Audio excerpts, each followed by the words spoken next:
जी के news मराठीमध्ये आपलं सर्वांचं स्वागत। तुम्ही पाहत आहात मराठवाड्याच्या कुशीतलं जी के न्यूज मराठी। आता घेऊ विविध क्षेत्रातील राजकीय, सामाजिक, आर्थिक, कृषी आणि क्रीडा व तसेच शैक्षणिक विषयी घडामोडींचा आढावा। चला तर वळूया पुढील बातमीकडे। चारठाणा येथील मागील 2 वर्षांपासून बैलगाडा शर्यतीत नावलौकिक मिळवलेला नंदया हा नामांकित बैल 13 फेब्रुवारी रोजी सकाळच्या सुमारास अचानक दगावल्याची दुर्दैवी घटना घडली आहे। या घटनेमुळे बैलगाडा शर्यत विश्वात हळहळ व्यक्त होत असून शर्यतप्रेमींमध्ये शोककळा पसरली आहे।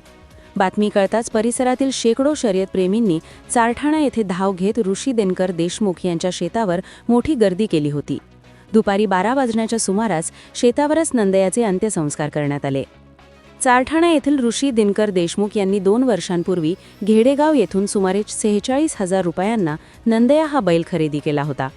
त्यावेळी तो लहान होता। बैलगाडा शर्यतीचा छंद असलेल्या देशमुख यांनी लहानपणापासूनच त्याला शर्यतीचे प्रशिक्षण दिले होते। सातत्यपूर्ण सराव आणि विशेष निगेमुळे नंदयाने यावर्षी उल्लेखनीय यश संपादन केले। गेल्या 2 महिन्यातच त्याने जवळपास 30हून अधिक बक्षिसे पटकावली।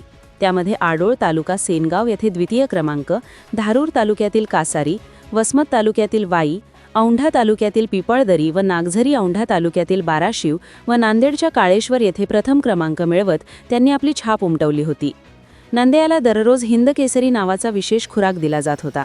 त्यासोबत 5 ते 6 लिटर दूध, शेंगदाण्याची पेंड, काजू बदाम तसेच उडीद, गहू व मका यांच्या पिठापासून तयार केलेले पौष्टिक गोळे दिले जात।